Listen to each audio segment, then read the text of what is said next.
नमस्कार, कृषी मित्र विनय कोठावदेमध्ये आपले स्वागत आहे। आज प्रथमतः तुम्हाला मी नवीन वर्षाच्या हार्दिक शुभेच्छा देतो। आज तारीख आहे 2 जानेवारी 2024। नवीन वर्षातला पहिला व्हिडिओ अतिशय वाईट वाटतं आहे बनवताना। माझ्यासोबत शेतकरी आहे पिंपळगावचे, नाव काय दादा? महाराज विदाते। त्यांनी आणलेला आहे हा झेंडू, एवढा सुंदर असा झेंडू। त्यांचा काय भाव चालू आहे दादा? 100 रुपये। 100 रुपये। आणि किती किलो या? 4.5 किलो। 4.5 किलो झेंडू फक्त 100 रुपयात। म्हणजे आणि खर्च किती आहे पर किलो? 15-16 रुपये। 15-16 रुपये खर्च आहे। आणि ट्रान्सपोर्टेशन त्याचं ॲड आहे? नाही, ट्रान्सपोर्टेशन पिंपळगावहून इथे यायला पर किलो मागे तरी साधारण तुम्हाला 2-1 रुपये किती? 30 रुपये कॅरेट भाडं आणि 15 रुपये कॉस्टिंग, म्हणजे 45 रुपये तुम्हाला घरात पडतो। आणि तुम्ही विकताय साधारण 18 रुपये। म्हणजे घर घालू धंदा चालू आहे। अतिशय वाईट परिस्थिती, एकदम वाईट परिस्थिती। काय सांगावं आता? सो अशी परिस्थिती आहे। 2 जानेवारी म्हणजे असं म्हणायला लागेल नवीन वर्षाची सुरुवात जो आहे शेतकऱ्याला निराशानेच केलेली आहे। एवढा सुंदर असा झेंडू आहे आणि एवढा दादा। आणि बघा त्यात शेतकरी परत गिराईक भाव करतो तो वेगळा। 50 रुपये मागताय किती? 50 रुपये मागताय। 50 रुपये मागतात गिराईक। सो माझी रिक्वेस्ट आहे सर्वांना, भाव करताना पण थोडा विचार करावा। शेतकऱ्याच्या हाती काय पडतंय ते पण बघावं। शेतकऱ्याचा विचारच करत नाही, कोणीच विचार करत नाही। माप काही भाव मागता? 50 रुपये कॅरेट मागता। सांगा काय? पुढायलाच त्याला 20 रुपये कॅरेट आहे आणि इथं 50 रुपये भाडं आणायला 30 रुपये। काय राहतं खाली सांगा? बरं, वाईट ऑर्डरचा खर्च आणि ते तर वेगळाच आहे, खाण्याचा खर्च। येस, खरंय दादा। काय म्हणालो तुम्ही? परिस्थिती एवढी वाईट आहे। शेअर मार्केट आहे झेंडू मार्केट, म्हणजे शेअर मार्केट आहे। आणि सर्वात जास्तीत जास्त काय भाव विकलाय? 150 रुपयापर्यंत। कधी? पहिल्यांदा एखादी जाळी विकली बघ या सीझन मध्ये। सीझन काय असतो? किती महिने सीझन काय? किती दिवस असतो? आता काय 15 तारखेपर्यंत डाऊन। आणि आधी स्टार्ट केव्हा होतो झेंडू? 1 डिसेंबर ते आणि त्यानंतर मग नंतर मग परत दिवाळी दसरा। Yes yes.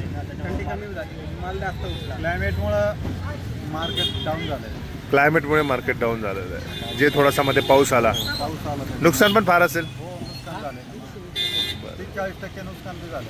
बापरे, अवघडच आहे ओव्हरऑल। अशी परिस्थिती आहे ही झेंडू मार्केटची। सो नवीन वर्षाची सुरुवात अवघडच आहे। पाहू शकतो हे मार्केट झेंडूचं एवढं बहरलेलं मार्केट आहे। भाव 100 सव्वाशे। घर घालू धंदाच म्हणावा।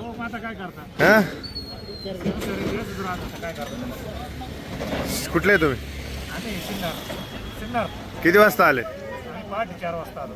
निघाले किती वाजता? 3 वाजता। 3 वाजता। झोपले किती वाजता? ते काय सांगायचं? असं आहे परिस्थिती। न्यूजला दिलं तरी त्यांना काय खरं वाटणार शेतकऱ्याची हाल? खरं असं आहे ओव्हरऑल।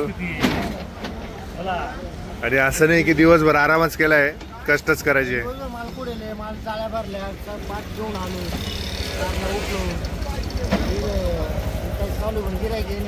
गिराईक येणे आणि 100 रुपयाचे परत 50 ला मागेल। अवघडच आहे। सो नवीन वर्षाची सुरुवात कशी झाली तुमची? लय अवघड। लुट मध्ये गेली। नवीन वर्ष चांगलंच मागत अवघड आहे। मागच्या वर्षी चांगलं झालं नवीन वर्ष। अवघडच म्हणावं आहे ना।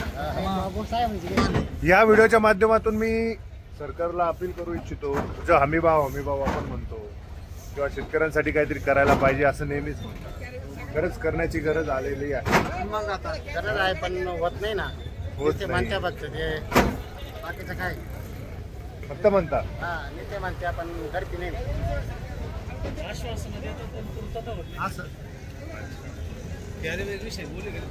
अशी परिस्थिती आहे। तो ओव्हरऑल दादा नाव काय आपलं? गणपत पिंगळे.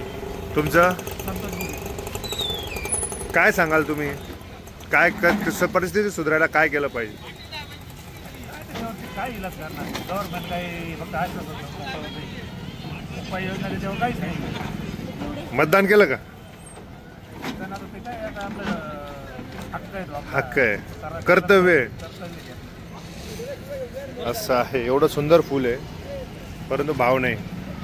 तुम्ही कुठले? आणि यावला मुक्त किती लांब इथून? 80 किलोमीटर. किती वाजता आले? रात्री 12:30 वाजता निघालो. 12:30 वाजता निघाले आणि किती वाजता पोहोचले इथे? 3 वाजता पोहोचलो. अरे बापरे, झोपले की नाही? झोप कशी आता झोपता झोपता 11 वाजता आपल्याला हा 12:30 वाजता निघायचं. आणि इथे येऊन पण तुमचं भाडं येणं जाणं तरी निघतंय का? 40 रुपये तर कॅरेटला भाडं आहे. 40 रुपयाला कॅरेटला भाडं आणि 1 किलोला 15 रुपये खर्च. हा तोडायचं तोडायचा वेगळा वेगळा. आणि विकता किती रुपये किलो? आता ते चालू आहे काही 50 60. नाही 1 किलो किलो किलो किलो काय होते 10 रुपये किलो पडत. सांगा.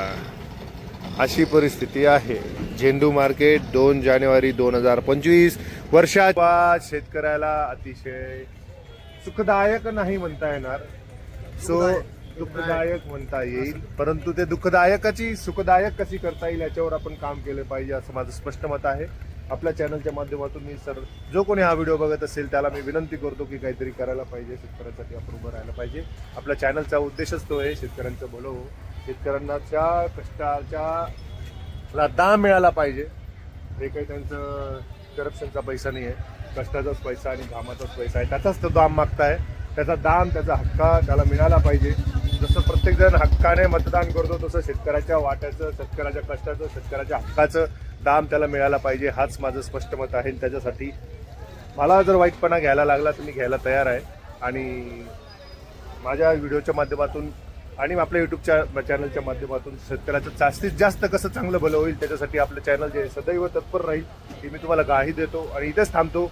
नवीन वर्ष हे शेतकऱ्यासाठी सुखदायी, आनंददायी आणि कष्टदायी तर असेलच ते 100%. तो तुमच्या जीव पाचवीला हे झालेलं आहे, पण त्याच्याबद्दल त्याच्या कष्टाला जो आहे तो दाम मिळाला पाहिजे अशी मी आशा व्यक्त करतो. आणि इथेच थांबतो. जर तुम्हाला हा व्हिडिओ आवडला असेल तर व्हिडिओला लाईक करा, जास्तीत जास्त शेअर करा, माझ्या चॅनलला सबस्क्राईब करायला विसरू नका आणि बेल आयकॉन जरूर प्रेस करा जेणेकरून मी जे नवीन व्हिडिओ टाकत असतो त्याचे तुम्हाला नोटिफिकेशन मिळतील. तोपर्यंत तुम्ही धन्यवाद. तोपर्यंत तुम्ही काळजी घ्या, स्वस्थ राहा, मस्त राहा, कष्ट करा, पण त्याच्याबरोबरच त्यांच्या दामाला जो आहे, शेतकऱ्याच्या दामाला, कष्टाला जो आहे तो योग्य असा तो दाम मिळेल अशी मी इथेच देवाचरणी प्रार्थना करतो आणि इथेच थांबतो. धन्यवाद धन्यवाद धन्यवाद.